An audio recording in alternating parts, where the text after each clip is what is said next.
Okay. Okay, boys and girls. Ladies and gents. Children of all sizes, ages, and colors. Buenos dias. Good morning, everyone. I am Ebro. That is Laura, and that is Rosenberg. Good morning, Rosenberg. We got your feed locked in? I think that we're working. Do I sound better than last week? Yeah, I think so. We got to get our on-the-road gear better. Now that we're in the stew, I know. the new stew, our on-the-road presentation needs work. Yeah. Well, this one in particular is my bad. I'm in a place called Atlantic City. It is a miracle that you were able to hear me at all, but I'll do better. There you go. Okay. That's all you could do. You had a family maneuver you had to make? Is the baby, snow, small apartment, you on the road starting to eat away at Paradise?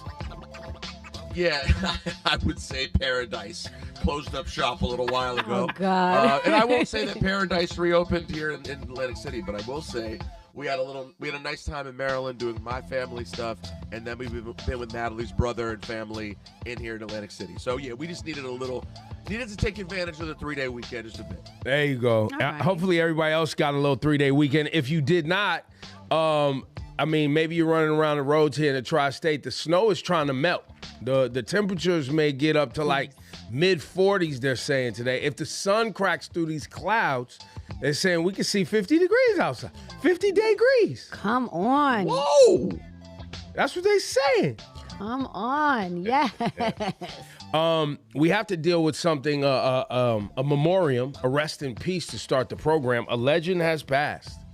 How old was Jesse Jackson? 84 years old. 84 years old, man. A full life, a legendary life, an iconic life lived, civil rights activist, ran for president twice, the first black man to run for president in 1984, came in third. I wonder if the Democrats look at 1988 and wonder why they went with Michael Dukakis. Do the Democrats look back at that and go, yeah, no, we botched that? Well, it didn't go great, so did not go great. It did not go great. But based on how Obama went and where we're at right now, maybe the Democrats knew something, because in 88, the United States wasn't in a better place, were they?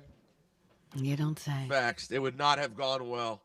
But now let's create some space for this classic Jesse Jackson clip as we say rest in peace to the late, great Reverend Jesse Jackson. I am somebody.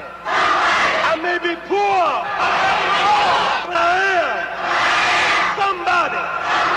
I may be on welfare, but I am somebody. I may be unskilled, but I am somebody. I am black, beautiful, proud. I must be respected. I must be protected. What time is it? When we stand together, what time is it? When we say no more just about, what time is it? There it is. Wow. Classic clip. Yeah.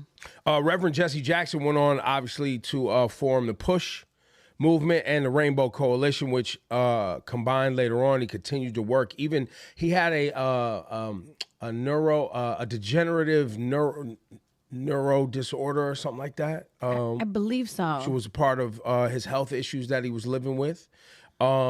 Also, Reverend Jesse Jackson was there when Reverend Dr. Martin Luther King Jr. was shot in Memphis. So, yeah, he was an icon, man, and a phenomenal orator and a great leader, and he continued to work up until he couldn't really move anymore. I mean, there's pictures of him still working after he got his diagnosis, 2019, 2020. Yeah. Still outside. He would have been 80 years old at the time, 82. I mean, 84 years old is a life. Yeah. You know what I mean? God bless his family, sending them so much love. I think sometimes Jesse. I'm sorry, Laura. No, I was going to say that Jesse had a great career and a great, like, I feel like over time, Ebro, he only got respected more and more. Like the Jesse Jackson evolution aged incredibly well. He kept doing things like permanently. The Rainbow Coalition was such a thing, like when we were kids. In addition to the running for president twice, as you mentioned, being side by side with Dr. King, the SCLC, he was just he was a fixture. There was a time when I know a lot of people thought that his son, Jesse Jr., was really going to be like the next huge black politician, and he didn't end up continuing to pursue it. But nah, he was a great man, and it seemed like this day was coming soon. But when it hits you, it's still still a shock. It's heavy, and it's also a realization. Like I found myself thinking, how me at 50 years old, right? And where we are today in the United States, how much there is information, evidence of corruption, evidence of the white supremacy and racism that runs rampant through our institutions. It's on full display, right? And it feels like more people are informed and awake. However, it feels also like we're in the worst situation we've been in since the 80s. Yep.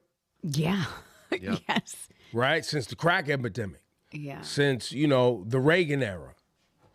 Man. 9/11 and the Bush thing was tough, but it wasn't this divide. Obviously, it brought us together in some ways.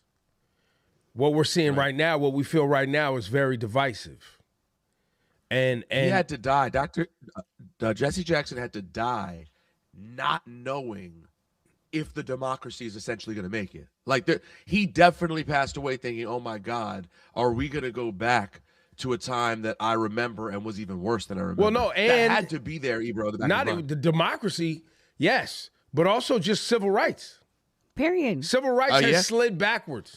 Everything he fought for has been backwards. Has been returned to slide the BS. The wrong way. Yeah. Backwards. And for all of that, it's sad. Yourself. Yeah, big one. Congratulations, you played yourself. A big one for all of us.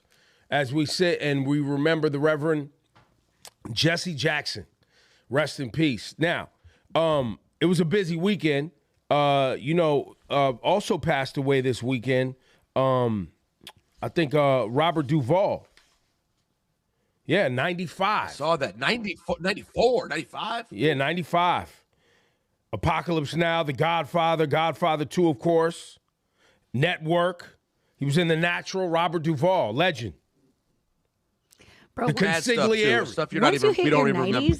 it's like you made it, bro. I mean, I don't know, guys. I don't know. Like 90s is like how that's old, guys. But the thing is, every 90s is different, Laura. Like there are 90s. I was talking to a friend this weekend whose mom is 98.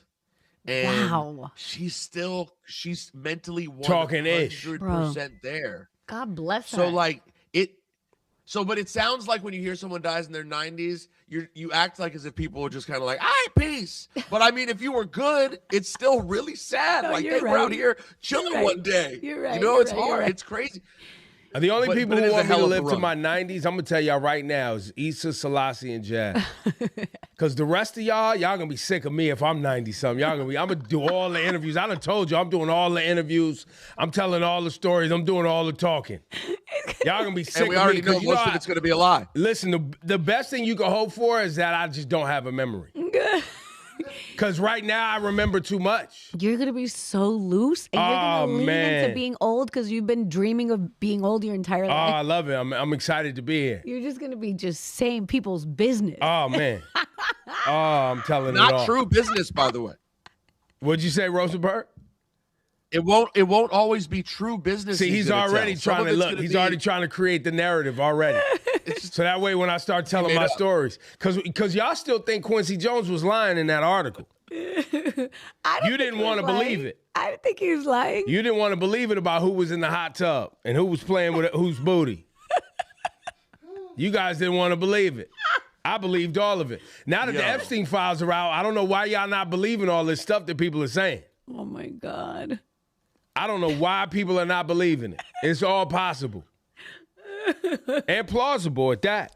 It is true. Do you have the Fat Joe Jada Kiss podcast clip with Moni Love? I want you guys to watch this, and we're going to discuss. See Stylez Rosenberg. Make sure you subscribe. Hit the like button so the algorithm gets popping for us. That's how we move around out here. Yeah, Hot 97 is the grandfather of this shit, and they run it, and we got to be a little bit loyal to them because they did put us in the game. They played Flo Joe first. So we got to be like that, but they were also telling me Power 105 is owned by a company that owns 40 other radio stations. So if you try to front on Power 105, they will not play your shit in America. So now what do you want? You want to keep it real with Hot 97? Meanwhile, you got, let's call it what it is, you got dictators like Ebro on fucking Hot 97, like, you don't come here, we run the show. You seen that interview when the man told Kodak Black was the hottest guy in the world? Yo, I remember, get out of here if you want. What they didn't realize is that that station came with 40 other stations. So it was like, do you want to be the hottest on Hot 97, which we all know and loved, or you want to get played in 40 other stations? So that clip was sent to me, and they was like, yo, why is your man Fat Joe talking ish about you? I was like, he's not talking ish about me. I was on that type of time. We was up against a behemoth, and we was always there first for artists.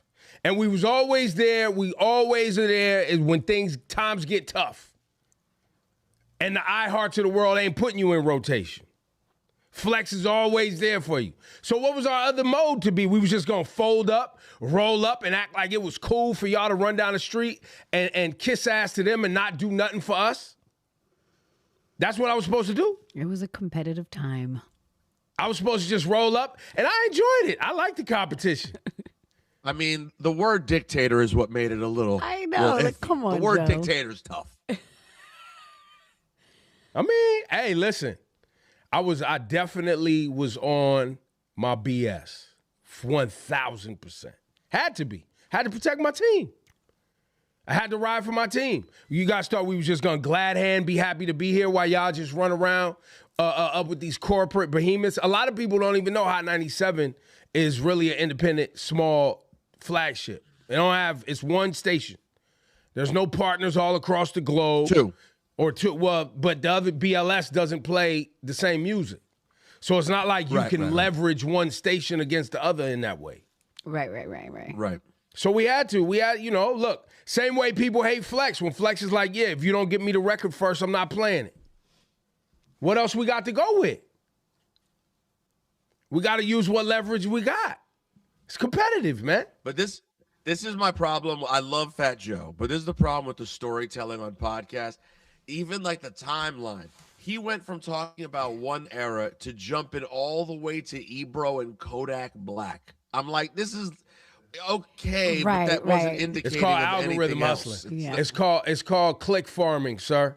He's doing a damn good job. And he told Kodak, like, if you don't like it, get out of here. I'm like, well, I don't really think it went that way. It didn't go like that. It didn't really go that way. But I'm not gonna sit around and watch Kodak Black curse at Laura Styles. Oh. That ain't happening. Or dictate the interview. Speaking of dictator, I'm not doing that. I'm not sitting back and letting you dictate to me. People love like going back to that interview and just making up their own version of it instead of actually watching what happened. They love just to make it up. Well, I've heard all the craziest stuff like that didn't happen. Did you watch the interview? And they've also made it seem like Ebro did something bad. Right. Ebro literally was calling attention. The man had an open sexual assault case. And all we did, since it was made clear we couldn't go into detail, just going to be clear. By the way, it was made clear by who? Nobody made clear to me nothing. With someone who committed sexual assault potentially. Now, what we've learned since is a lot of y'all are really good glad handing with people who have sexual assault cases. That's what I've learned. But just because it had to be brought up. And also, couldn't you stop acting people like we missed out on some great interview? Did you watch the rest of it? Ebro did us all a favor. Wait. It wasn't that great. I'm sorry. First of all, nobody told me not to bring anything up. nobody told me not to bring anything up with Kodak. That's part one. Part two, I didn't bring it up because it was an open case, so I just figured he couldn't talk about it. Like, he wasn't going to talk about it. But you said it. You said and I said, I know you can't talk about it, and we take sexual assault serious. I was actually trying to give him an alley-oop. I thought he was smart enough to see, like, yo, we take sexual assault serious, and I know you do too. Hello. Right? Like, this isn't something you want. And when it gets resolved, you could come back. That's it. Bro got attitude, start cursing at Laura Stylez. I beat it. Get the out. I think we were trying to change the subject and lighten up the mood, and he was just so mad. So whatever. Yeah, I think Rosenberg. What was your next question after that? You asked him about quasars or something? No, he had said he didn't believe in the moon landing or something. So I had that on my list, and it was getting really awkward. So I'm like, hey, we could just talk about the moon landing. He was like, what? What's he talking about? I was like, all right, bro. No one understands what you're saying anyway. Let's wrap this up. Anyway. Well, shout out to Joe and Jada doing big numbers on their podcast. Saw Joe at the Super Bowl, actually. And I really like Jada on that new Ryan Witherspoon record, too. Shout out to Ryan Witherspoon out here. Yes. Moving around. Now, I think since we're in the hip-hop space, do we care about Kanye and Travis Scott working on a collab album? Wow. I could see it happen because at first people were like, I don't believe it. I could see it as his way back in. What happened to the other album we was just supposed to be getting? I don't know. Didn't they just announce an album? Now we skipped over that to a collab album? I see announcements and they go away, and then he's having a concert in Mexico, then planning another one somewhere else. I don't know. Congratulations. You played yourself. He's doing something. There's some sort of planning to get back to touring in the U.S. He's clearly trying to rebuild and get there. Like there's a reason why the apology happened. It's all lining up. We'll just see where it goes. I would be interested in hearing that album, though. I'm not going to lie to you. I would be interested in hearing it. J. Cole announced a world tour. We're looking at 54 dates across 15 countries. Laura, J. Cole was just moving around New York City as well. Yes, I was going to cover it in the rundown, but let's get into it right now. So, you can hold it. You want to hold it? Yeah. Let's hold it. It's coming up. Yo, I know you guys don't care about this, but maybe Rosenberg, you know what I saw this weekend? I saw the documentary for America's Next Top Model. I saw 2 episodes. Ooh. Oh my God, wow. guys. How was it? Ebro doesn't care about this, but it's good. Because it does not paint Tyra Banks in the most positive light. And it really shows you how foul the show was. Wait, foul? But isn't modeling, being a model, like that whole industry foul anyway? Is the show supposed to be less foul? Yes, Ebro, but it's in the early 2000s. And they just had these girls do things that you're just like, oh my God, why is this a thing? Like there was this one where all the girls had to change their race. I'm like, oh, this is something that makes sense. Race and ethnicity, right? And the photos are like, ugh. Then there's like other versions where they made these girls like, dude, one of the girls, her mom was like a victim of domestic violence and was like shot and was paralyzed. Like, that was her story. And then they made her do a photo shoot where she's like, highlighting gun violence, where she's just like on the floor splattered with like a bullet hole in her chest. Oh my God. It was just stuff, Rosamund, that you're like, wait, and was it happening? And they did it under the premise of, we know this is a trigger for you, so we're going to make you do this thing, or it was just that inconsiderate? That inconsiderate. Got it. Because she was saying it like, they knew this. I told my story, and they still had me do things like that. I mean, people had to get... I wonder if there was a producer trying to trigger these girls to get some sort of outrage or outburst. It's reality TV. Yeah, to try to, look, if y'all think people was rage baiting nowadays, imagine what the reality show situation was like. It's bad. So I don't know. I'm on episode 2. I almost finished it, but it's good, Rosenberg. It was good. Ebro, I thought you were going to say, speaking of hip hop, and go to the LaRussell conversation. I thought about doing that. But I was going to bounce around a little bit and hold that. But let's get to the LaRussell combo. Do we have LaRussell on a podcast talking about Lil Wayne? I think is where we should start. I had a moment in my journey where I had grew a disdain for Wayne just because I started listening to everything. Like, I started maturing as a human, and I'm like, damn. this nigga wasn't talking about nothing for a long time. And I think that's what I his asked him argument about that. was. you know, like as someone who like grew up in these communities Right. and grew up with homies who I seen want to be Bloods because they following Wayne and want to be gangster and want to shoot all the gun bar and shit. Right. Like I've seen the negative that he contributed to the community, and I had to look like, man, what are the songs where he really talked about something and gave? And out of 1,000-song catalog, you know, it's minute on this end. It's like Georgia Bush. And Right. that do bother me. Tie My Hands. That's One what of the I was greatest gonna say. records Tie My Hands right? is the only one and I that, can think of. and that's the thing. It's like if I hug you once, but I slap the shit out you 1,000 times, you know, your affinity for me is going. You're probably gonna remember me for this. Now a lot of people have problems with that. What LaRussell said there, and I get it because people are fans of Lil Wayne. And Lil Wayne is one of the GOATs, one of the icons. But I also don't think it's that problematic. I've watched that like 3 times now, and I'm like, what are people actually so upset about? It's his personal opinion. Because, Ebro, anytime someone has something to say other than the whatever the norm is, quote unquote norm, everyone takes it as hate. You already know this. They're like, and they'll clip it because they'll be like, ooh, someone hating on Wayne, this will go viral. Yeah. But the funny thing is, we're gonna get to the other piece of it as well. But like the shortened version I saw of it was actually not as bad as the longer version. The longer version, he really goes into detail. When I say bad, I don't actually mean bad. I mean bad if you're a Wayne stan and can't hear the truth that while Wayne is one of the great rappers of all time, he rarely stood for anything. That is a fact. That is an undeniable fact. You can rewrite history all you want. He was awesome. Well, Not and then there's is this. Shakti or KRS-One. Then there's this. Off the mic, he really stood for nothing. Yeah. Even in worse. an interview about Black Lives Matter or Mike Brown, I mean, if you want to get let down by one of your legends, just ask Lil Wayne a question about something important in society. Like it'll be like, come on, bro. Didn't he say he said he never experienced racism? Bro, I just looked yesterday. I was like, he was asked about Black Lives Matter, and he was basically like, my life matters. As long as my bitches say my life matters. Excuse me? Yeah. No, it was Bruh. Ebro, that was in the throes. That was in the throes of protest and the height of Black Lives Matter. He completely punted on it altogether. If Wayne cared half as much about Black lives and about issues that matter as he did about not playing the Super Bowl, he'd be really brave. But he's never spoke about anything unrelated to Well, and himself. I wonder what It's people are it saying is. in the chat because I was watching Rasan and shout out to Joe who's in the building right now.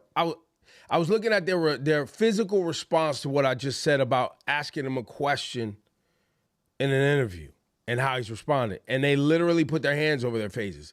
Almost, and I'm not sure if that's because I wasn't supposed to point that out or they're embarrassed for like I'm not sure if people don't want to tell the truth about Lil Wayne. I love Lil Wayne, man. He's a great artist. He's made great music. I had zero expectation that he was gonna get out on records and like take a political stand. Like that wasn't something I looked to Lil Wayne for. He's great. But I also hear what LaRussell is saying. I hear what he's saying. And if you watch the clip, he's saying, I love Lil Wayne. But as I matured, I realized that he wasn't really talking about nothing. I saw the damage that was done to people who were standing him and trying to be like him. You know what I'm saying? And he even gave Lil Wayne credit for saying some things on some songs because there are songs in Lil Wayne's catalog that are about mental health, about his drug addiction, about what happened to him as a child, about what's going on in New Orleans, about the Hurricane Katrina. Like he's definitely spoke on things in songs. It's just his stuff that is about nothing or debauchery outweighs that piece of his catalog. And I think that people want to grade him on a curve because they're fans. Agreed. And for LaRussell, I think what LaRussell is saying now that he's an artist, he wants to be different. I think that's really where this comes from. It's him saying, wow, somebody I looked up to, the reason I rap and I looked up to this person, I realized this person wasn't saying a lot. Yeah. and I want to say something, and I want to handle this moment the right way. Right. Now, LaRussell jumped back on the internet. We got his second piece.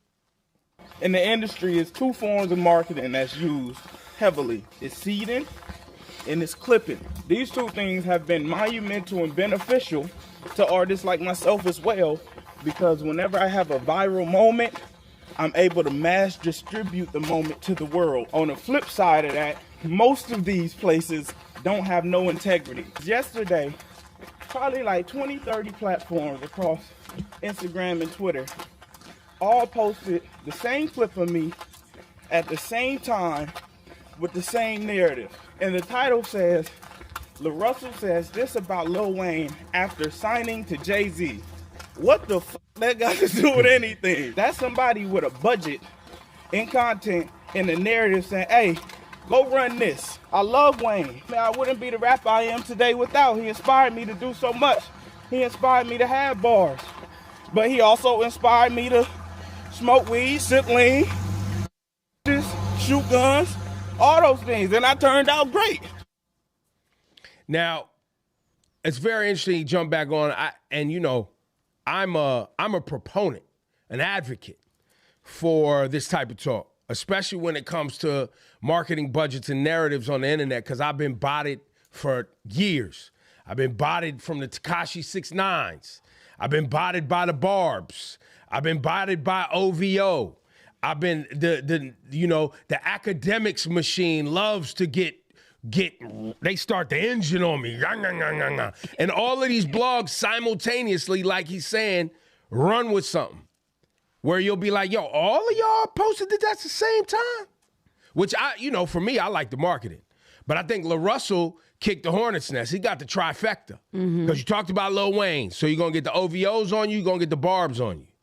You signed to Jay-Z, Rock Nation. The Hove hate? Oh, man. The boogeyman. That's the trifecta. So you got the Hove haters, you got the Barbs, and the OVOs. They coming for you. The Owls, the Barbs. I will say he did say something that was very interesting that I saw moving around, how certain outlets all kind of moving concerts. Right.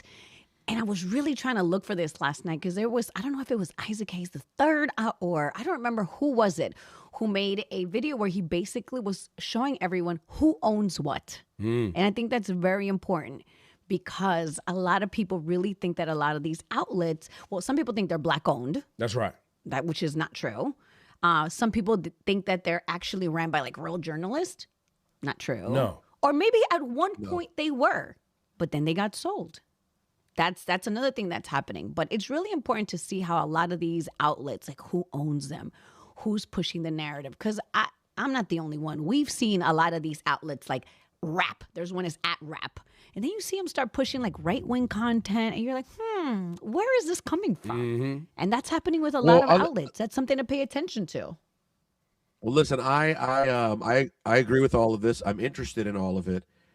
I do think that LaRussell's response was a little bit, I don't want to say it was disingenuous, but it's also, he spoke about, LaRussell's been gaining popularity, and he spoke at an interesting point about one of the most popular and talked about an interesting artist that there is.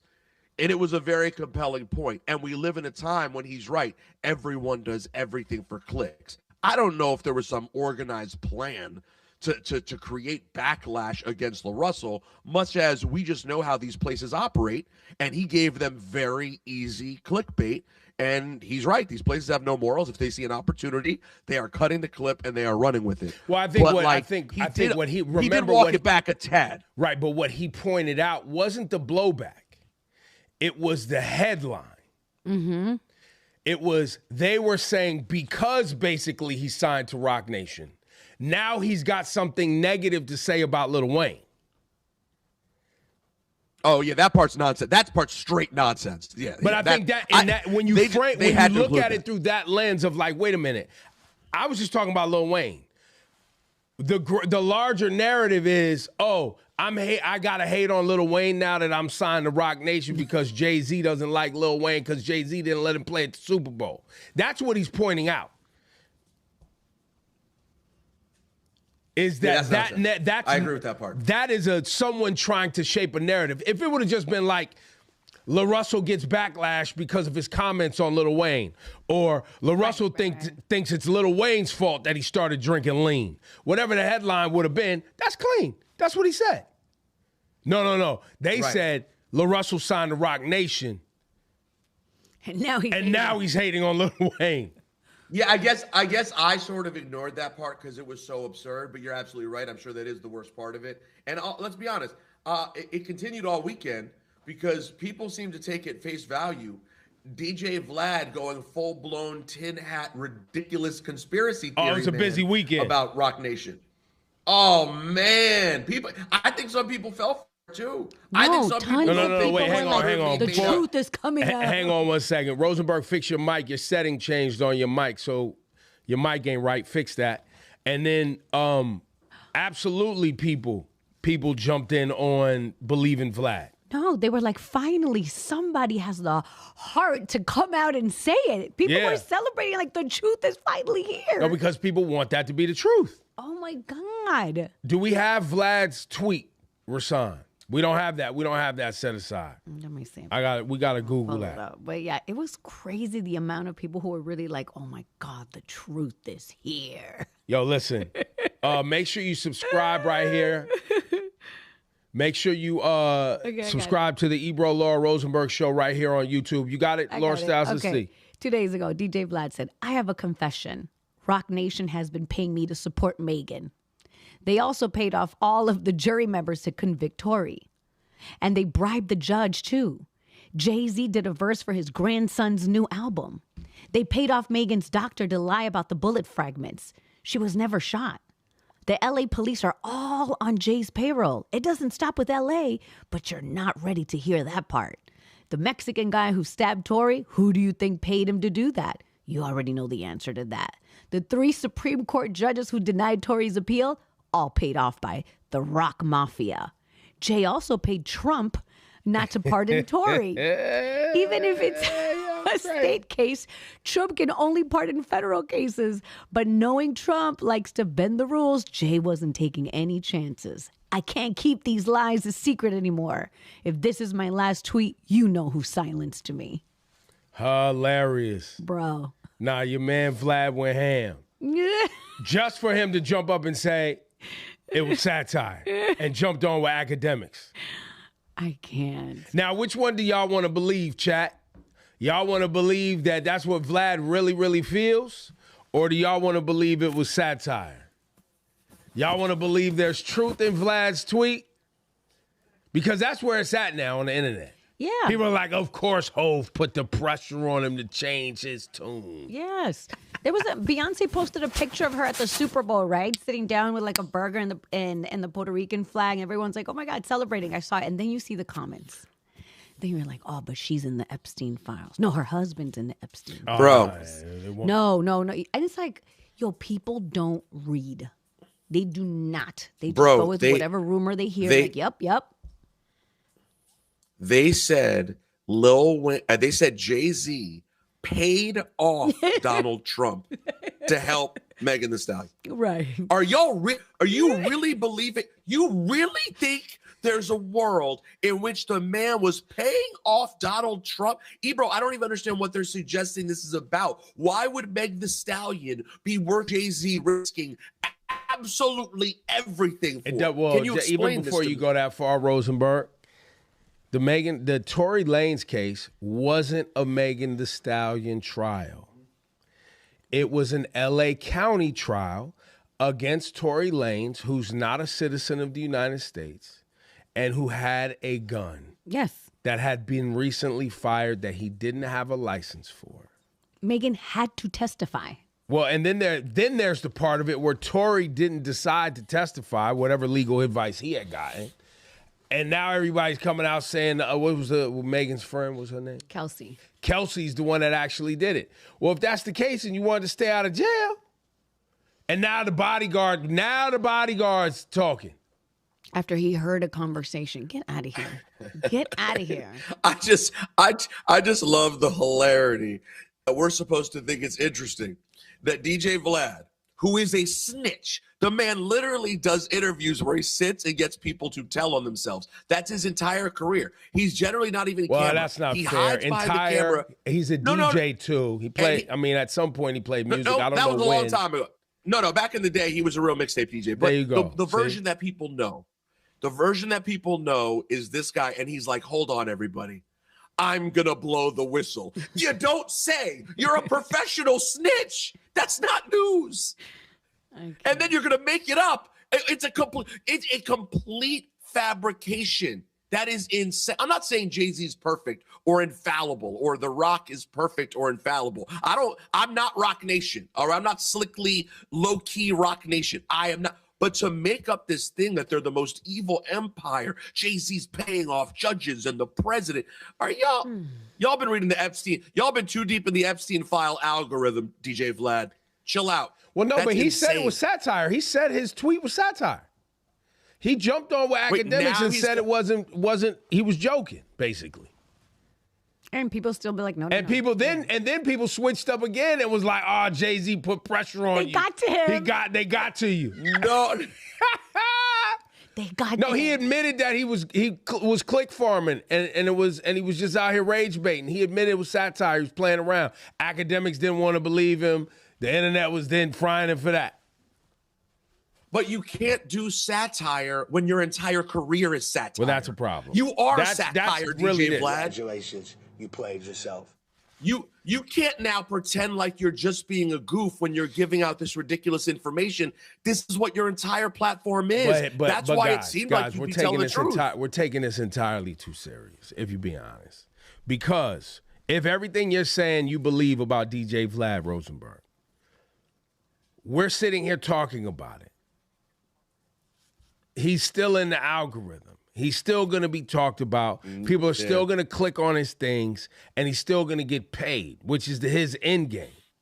So while everybody's mad about somebody posting this thing and saying this thing or whatever, if you're still doing the behavior that gets them paid, they won, and you get this. Congratulations, you played yourself. You know what I'm saying? Nicki Minaj put up some tweet too, didn't she, this weekend? I try to ignore it. Oh, yeah. Her president. Where she was saying that all these people stabbed her in the back and listed Drake, Lil Wayne. Oh, that one. Epstein was on it. Barack Obama, all these people did her wrong. They're on her list. Was that a real thing or was that AI? I don't know. And again, or are you trying to be, is it parody? But you don't realize, Nikki, you have become parody. Your entire brand is parody because the next day you're putting up a Happy President's Day meme with you and a fake picture of Donald Trump. You can't make jokes when you are a joke. That's not how it works. Let's check out the picture. There you go. Now, the best part was when people zoomed in on the glass behind Donald Trump, and they was like, yo, Donald Trump is a black man. In his reflection. His reflection was a black man. I thought you were going to talk about how she was tweeting at her barbs to vote for the SAVE Act. Well, do people know what the SAVE Act is, Laura Stylez? Where they're trying to push this act where it's like it's mandatory identification when you register, when you go to vote. Yeah. But it's a little bit more complicated than that. So if you're a married woman who changed your name and your birth certificate doesn't match your current name, it'll cause problems for you because everything has to align. Not everybody has a passport. That's another thing. 50% of Americans don't have a passport. So that's another issue. So it's a form of voter suppression that people have been talking about forever, but they're trying to simplify it. Like Nikki was pushing the narrative that illegal immigrants are voting. You guys, illegal immigrants can't vote, man. You already have to be a citizen to vote. And the instances of non-citizens voting is like super duper rare. So rare. So it's just all, bro, it's such a mess. Sometimes I'm like, look at where we're at as a society. Well, I mean, this SAVE Act thing is making a lot of noise because people think that illegal immigrants are out here voting. Yeah. And time again, if you tell them you can't vote if you're an illegal, people just seemingly don't believe it. And if you have to go as far as getting a passport to be able to vote, Or you know how long it's going to take you to get a passport? Or an original birth certificate? Original birth certificate? Like, people don't know where their original birth certificate is. Bro, I'm dealing with it. I'm dealing with my original birth certificate right now because I'm trying to get my EU citizenship so I can get out of this place at some point. Yo, it's a thing. Getting the original long-form birth certificate is a thing. And this is what they want to eventually do. They want to make it just impossible for, in their eyes, Democrats to vote. That's the plan. But I'm going to bring this up again, especially for married women who take their husband's last name. It's going to be very hard. You know, when you dig deep in Project 2025 or whatever the new one is. They don't want women voting, bro. They do not want women to vote. In their dream world, one vote per household. And who is the head of the household? Usually the man. That's what they want. So I just think that people should really, really also just that should make you be like, wait, this isn't right. This isn't right. Because it's going to be very difficult for married women to cast their votes. And that's what they want. Well, and they definitely want less and less black and brown people voting. Yep.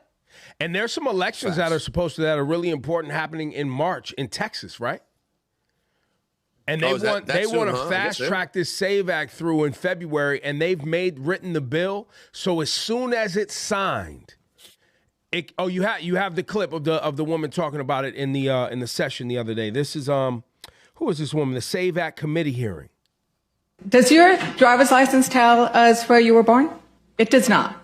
You cannot use this ID to register to vote under your bill. Is that correct? Chairman Stylez, do you have a passport? I personally do. You do have a passport. I'm part of the roughly 50% of Americans. You're roughly 50% of Americans have a passport. About 50% of Americans don't travel internationally. They don't have that money. 21.3 million American citizens of voting age don't have ready access to citizenship documents. You have changed the enactment date of this bill to go in effect as soon as it is signed into law. If that happens, by rushing this into law, you are going to prevent so many people from being able to register to vote. That's the point. Unacceptable. When you say how many immigrants or too many voting, I'd flip the question and ask you, how many eligible citizens are you worried about being turned away because you are rushing something like this into law? Do you care? No. They don't. The answer is no. No, of course not. They don't care. Yeah, it's intentional. That's why. That's the plan. Can we hear from my spirit animal, Pearlmania, I think 5,000 on Instagram? You know, the redhead dude that screams at the camera? Oh, you love this guy. No, that's my guy People right love this here. guy. We want to force everybody to use a passport inside their own country because that way the only valid passports will end up being owned by Republicans. The end game here is to make sure that when you go vote, that you have to go hand them a passport. And they'll take that passport and they'll scan it. And then suddenly it's going to come up that your passport was stolen. Your passport's invalid. We have questions about your passport. And then, oh, look at that. Suddenly on election day, because we're only going to allow people to vote in person at election day at those exact polling places for voter safety bullshit. Suddenly, all these people are going to get turned away from the polls. Suddenly, all these people aren't going to be able to go vote and have their voices heard and actually be able to choose a legitimate government because all these people are going to be declared individually themselves as illegitimate. What's the precedent for this? Oh, I don't know. The story of black people in the South from 1865 to 1965. How do you not know that everything they're trying to do is an exact thing that they did to black people for 100 years in front of everybody's goddamn eyes, and to the point we had to send the military down there to actually make sure that some votes got counted, and that's still getting cooked. That shit's still getting rocked by the same exact Supreme Court that has been installed by the same exact illegitimate government. Over and over and over again, we got to sit through this bullshit time and time again to learn the same exact lessons that y'all wouldn't have to relive if you would just read one fucking book. One book. Maybe two, might be three, but at least one. What he's saying based on facts. Super facts. Super facts. And the part that we're going through right now as a nation, that everybody's having this awakening. Everybody's like, what's happening? This isn't the America that No, it is.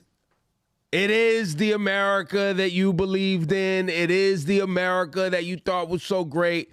It is. It always has been. And black people try to tell you. Black people been telling y'all didn't want to listen. You didn't want to listen when we talked about the corruption going on and black kids coming up missing and organ farming. You guys, nobody wanted to listen to that because you know the communities they pick on first when they're abducting children and organ farming is the poor ones, the ones that have the narrative built against them that they're the problem because nobody's going to listen to poor black and brown people and poor white people for that matter.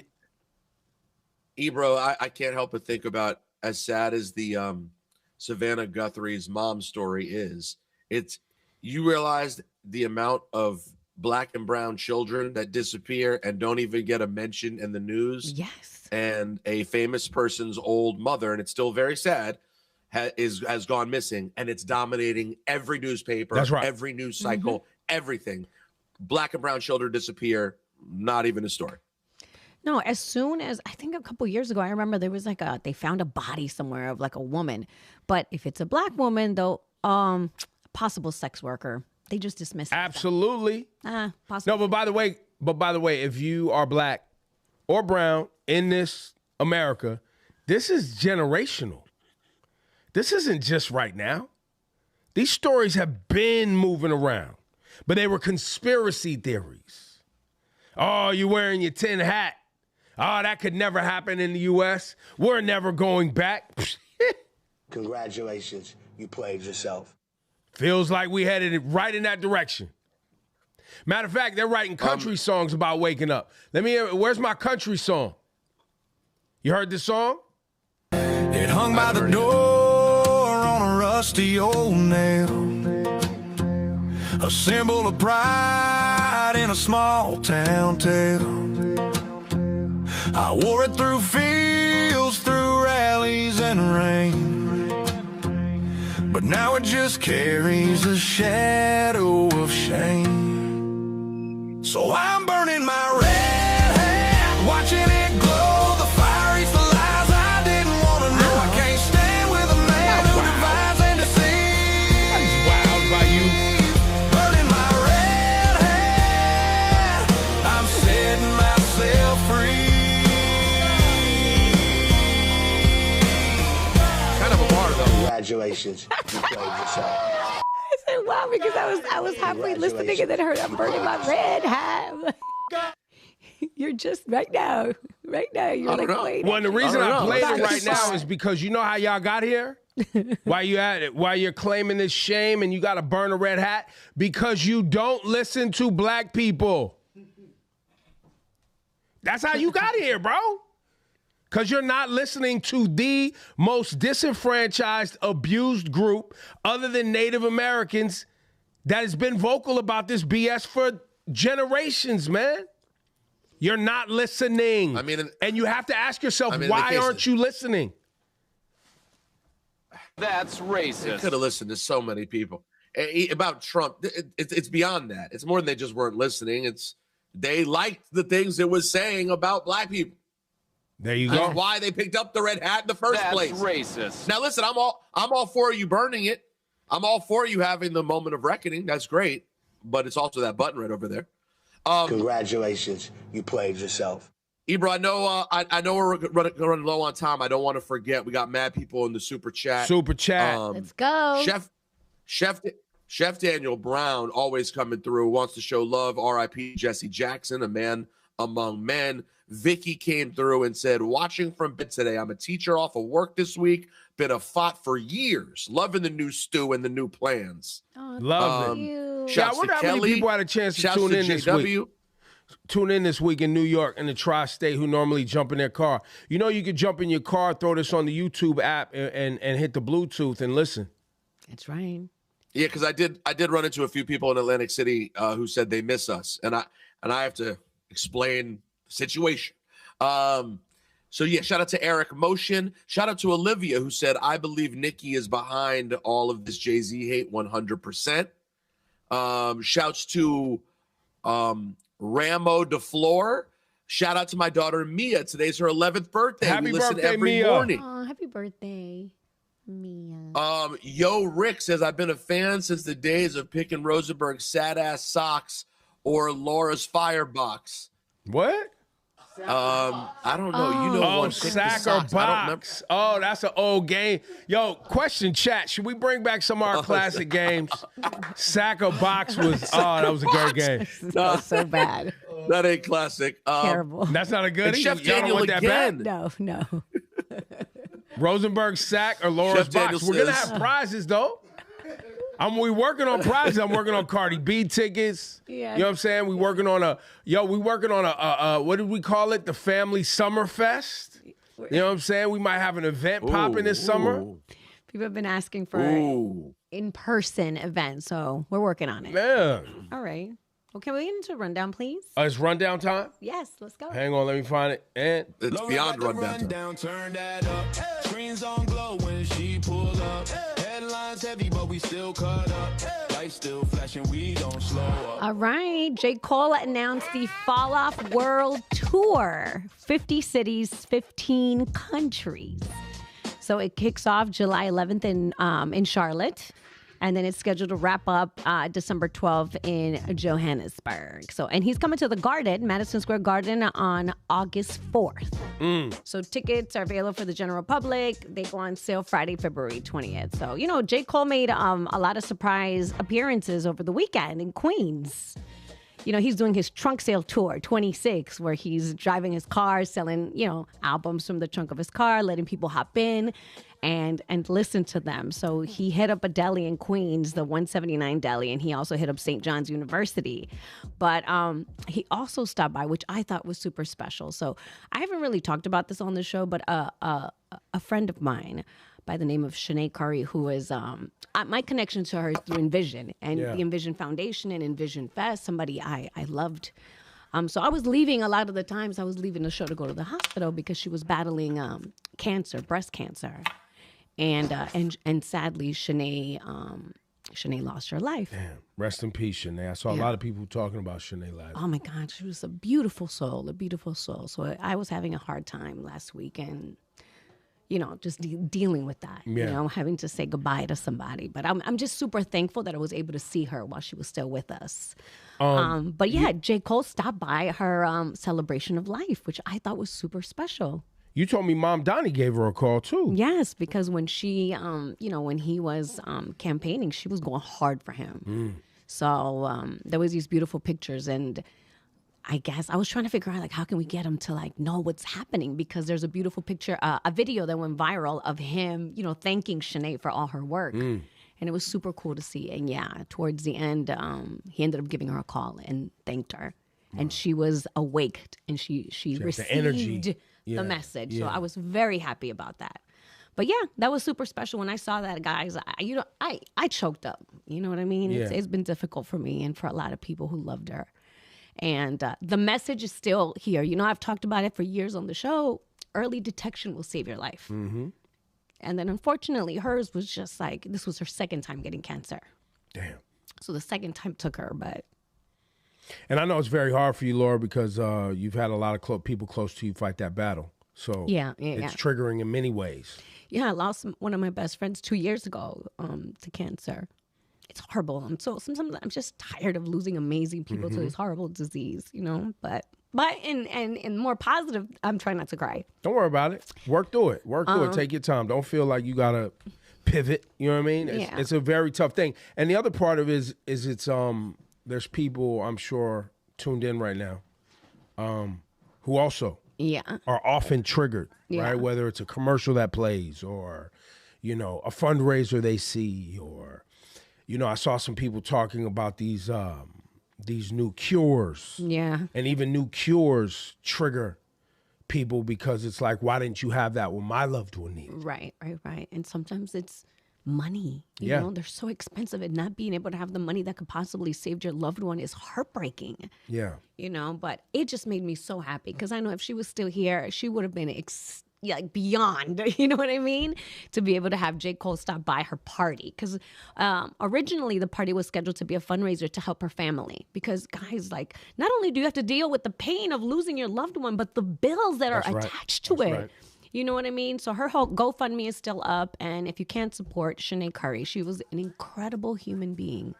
And we're just so lucky. I'm so lucky to be able to work with her. And there is a video that we put out with these 2 other beautiful young ladies that, you know, experienced cancer at a very young age. Because remember, cancer doesn't discriminate. That's right. It doesn't discriminate. But yes. So yeah, I was very happy to see J. Cole come and show love.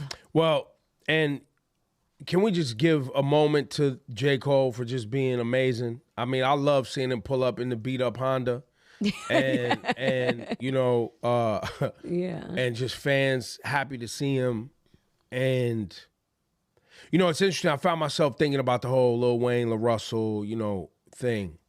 And we have so many great hip hop icons right now that actually are saying something and standing for something, and own their narrative, own their business. Own the content they're creating. Like, it's a great, as much as we can critique where a lot of BS happens in hip hop on social media, there's a lot of beauty taking place in hip hop, and I don't think gets a lot of coverage. But you know what I mean? It's J. Cole's a special dude, man. I'm glad this album. I got the vinyl last night, and I was showing Salah. I put it on my stories when I got the vinyl. Selassie has a little trolls desk. Where she was sitting there doodling on her little, this little doodle pad where they can draw and then erase it. I don't know what it's called. Yeah. Not quite. We call it Etch-a-Sketch, but it ain't really Etch-a-Sketch. It's something different. But anyway, and on the cover of the J. Cole album, you know, is his old desk where he was making his first beats. Yeah. So I was like, yo, look, J. Cole had a little desk just like you. Nah, but it's cool, man, and you know, it's just cool to have kids like Issa loves the J. Cole album. I love that. And I don't have a problem with her listening to that. Yeah. That makes me happy. Yeah. You know, so it's dope, man. And salute to J. Cole and salute to your friend, and rest in peace to Shenae. And anybody out there that's dealing with a family member and a loved one going through a health crisis and dealing with cancer, you know, we extend love to you wherever you are. Absolutely. In other petty news, is this Lowdown? Is it Lowdown time? Well, we could take it there. Come on. I mean, come on. It's time for the Lowdown with Laura Stylez. Well, Cardi B, you know, she's on tour right now. Yeah. I just saw this video of Kehlani backstage with Cardi, and she's telling Cardi, it's just so much ass. It was really funny. It was really funny. But Cardi B, you know, when she's on stage, she's going through all her songs. And of course, she's performing Pretty and Petty, where she takes shots at Bia. So Bia, you know, decided to tweet something.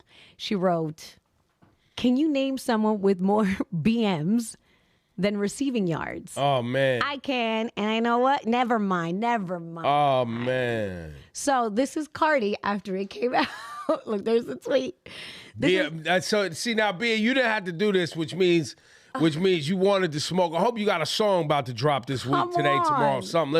Let's make this a moment then. So this is Cardi at her show, basically, I guess, responding to her.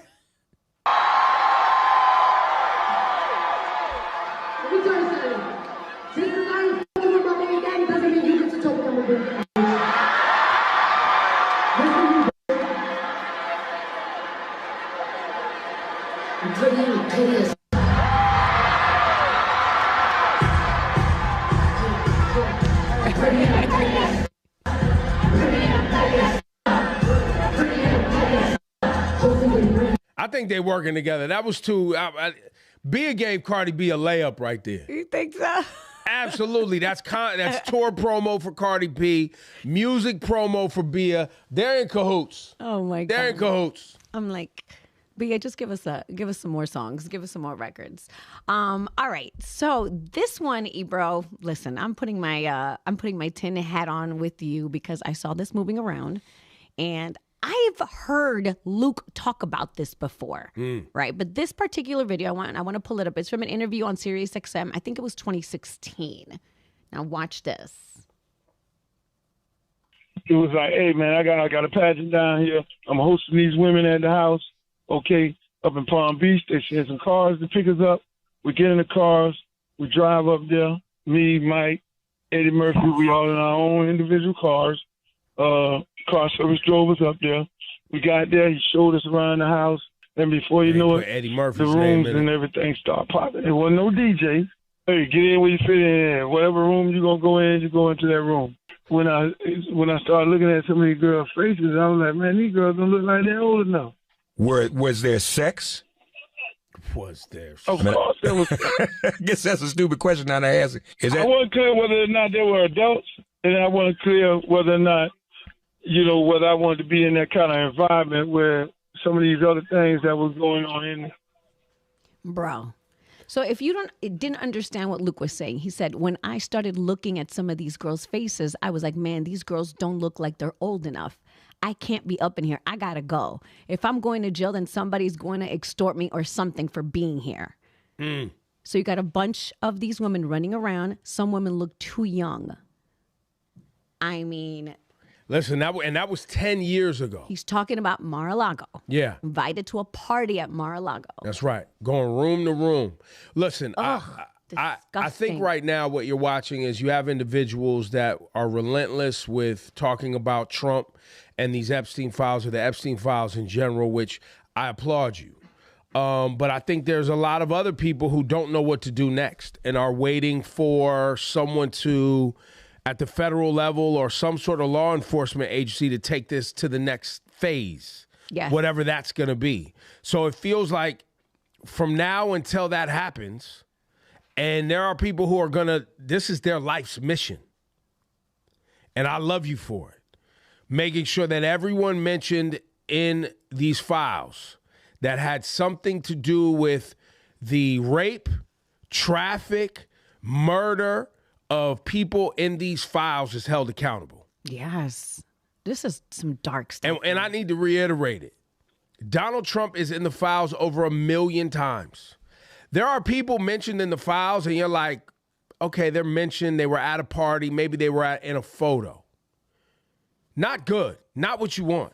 Also Congratulations, you played yourself. But then there's people who have thousands, hundreds of thousands of correspondence between themselves and Epstein where they plan to go to events, begging to go to his events, talking about what happened at the events. That's more than just, somebody called a tip line and hearsay. Yes. That is you corresponding with someone else via email about this world, about this sex trafficking ring, about this criminal enterprise.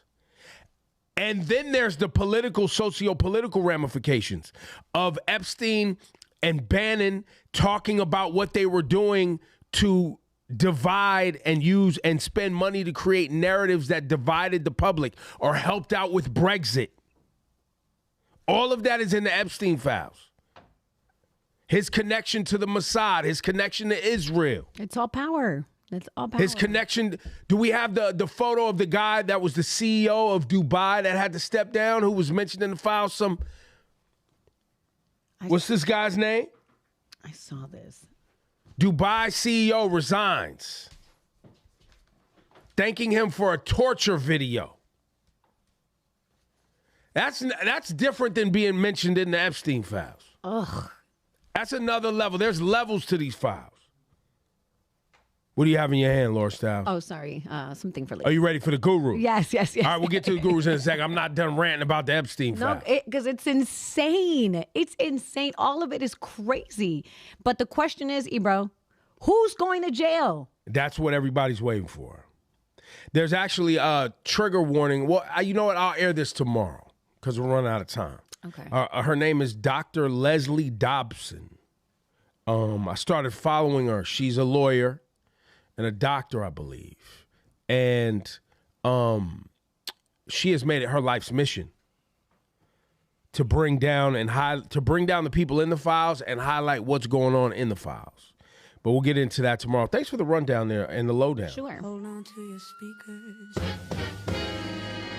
It's time for the lowdown with Laura Stylez. Do we need like lowdown graphics? Like when I hit that music, should something like pop up on the screen or something? Or like when we get into the rundown, do we need like take this show to another level? Like when we mention something, graphics pop up and it's visual and it's audio. Chat, do you guys want that level of production? Like TV production? Let's get to the gurus. See, right there, we could have had, it's time for the gurus. That I do like. I think we need some. You know what I'm saying? gurus. Yeah, Could have had some. All right. What you got? Let me zen. Breathe in, breathe out. Burn the stage. All right, let's do this. Wait, we lost Rosenberg's feed, huh? I think we did, yeah. Raggedy. Yeah. All right. Dear gurus. First, I want to say I love you guys. Longtime listener and FOD. Thank you for always keeping us a part of the plans and never missing a beat. Mornings wouldn't be the same without you. Thanks. All right, so let me get into it. I'm a single mom of a 15-year-old student athlete. I have to emphasize this because ball is literally life. My schedule's tight. You guys know how this is. I've been single since my son was 3 years old. And now that I'm getting older, I can finally say I'm ready to put myself out there again. I'm 35 years old and not really into the online dating thing. How do I start putting myself out there again? How is it that in the 12 years of being single, I've only been able to find taken men or people just looking for a come up? Obviously, I've had my little rendezvous throughout the years, but no one ever worthy of locking it down. Where do you find people looking for genuine connections these days?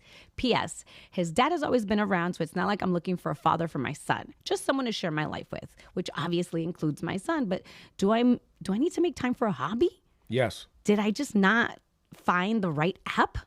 And then sidebar says, can we get the Kenzo drop back? I think we got it. Which one? Yeah. Ebro, you're not good. Oh, well, that's a good one, too. These skill kids. And she misses Shenae and Cast One. Oh, they're doing good. I hear Cast One over there. He's getting some mic time. Yes. Shawnee's mic time's been clipped a little bit, I hear, but he has a show. He's got a new show. Yes. So that's good. We love him. What is it? I don't know. It's like Worldwide something. Oh, he didn't go with a worldwide update? Yeah, it's new music Saturday mornings. All right. Saturday mornings, worldwide update, new music with Shenae Culture. So they're working. Support him. They're good. Go support him. 35 years old, and what'd she say her kid is out? 13? Her kid is 15. 15. Yeah. 15 years old. She doesn't want to do the apps. Don't want to do the apps. Ma'am, I got news for you. Something's got to give. You have to make time for a hobby. Yes. Well, no. Well, she's already said in the top of her email she prioritized her kids' basketball. But at the end, she says, do I need to make time for a hobby? And if you can, but it feels like you're wrapped up with your work life and basketball. And so where is this person that you want to lock down with supposed to fit in? I know. I think you need to get focused and you need to find somebody that really know how to lay that hammer down, that lay them down, smack them, yak them. You know what I'm saying? Dip out. You know, you got a 15-year-old son, honey, I'll be back 1, 2 o'clock in the morning. Go get you a hotel, have you a nice little dinner once a week. Boom, boom, bing. She's had the rendezvous, she said. I think she's really trying to find like a genuine person. Nah, you got to just hold out for like 3 years till your son's out the house, man. I don't know. I do think, listen, I have a different point of view. I do think you need to make time for a hobby. I think you need to make time for yourself. That's the if you're not on the apps, that's the only way you're going to meet people. I don't disagree with you, Laura. I'm just saying she ain't going to make time. Something's got to give. Yeah, it's up to you. This one is up to you. Because either can you make the time? So when I was 15 and my mom was trying to date, by the way, at 15 years old, I'm 6 feet tall, 190 pounds. So dudes would call the house and I'd be like, hello? That don't really rock that long. I'm going to keep it 100 with you. Now that everybody got their own phones, a woman doesn't have to deal with that, right? You calling your phone, your son ain't answering the phone, being like, Mom, some dude on the phone. Or nah, she's not here. She ain't here. But when people come over your house and you got your big brolic, look, your son playing basketball. I'm assuming he got some height on him. You know what I mean? That's another grown man in the house. And I'm sure he got a little attitude with the new dudes that pop up. So that's a challenge. It's a challenge. And it'll hopefully get easier when he goes off to college or whatever. But right now it's tough. And you just got to, stick with the rendezvous. Maybe something will click. Get a hobby. You know what I mean? Yeah, I'm with you. Just get the hobby. And then maybe you'll just, and then you might just meet some cool people. You know what I mean? Just step in with an open mind. But Yeah, you said that your schedule is super tight. So hopefully, if you can, start trying to see where you can fit in hobby and time for yourself. And your son's going to need a scholarship. You know, maybe one of these coaches is looking right to you. You know what I'm saying? No. Set that joint up a little. Stay away. A little nepotism. Throw the cho. You know what I'm saying? No. Throw the cho for the basketball show. Get your son one of them scholarships. No, find a hobby, meet new people. That's it. So say, Laura the Guru. Get a scholarship. Thank y'all, man. Thank y'all for rocking with us. We love y'all. Good time. Good Hit time. like, please. Hit like. Hit like. Do all the things that you're supposed to do to make sure the algorithm is popping for us so more people can find us. We got to figure out a marketing plan. The amount of people that walk up to us and are like, yo, where y'all at now? We miss y'all, da-da-da. Then I was telling people, everyone thinks everyone is on social media, and a lot of people are. But their algorithm, they don't see it. They're not on there enough. Yeah. Things come and go very fast. People have their regular everyday lives. So maybe we're going to have to pay to like take over a subway station or something. You know what I mean? Do one big Times Square billboards when our money get right. Yeah, we got to figure it out. You know what I mean? What are those posters on the wheat paste? Yeah, we need some of those posters on construction sites. Yeah, we need all that, man. So, thank y'all. Ebro, Laura Rosenberg is the show. Subscribe. We appreciate y'all. We'll see y'all tomorrow.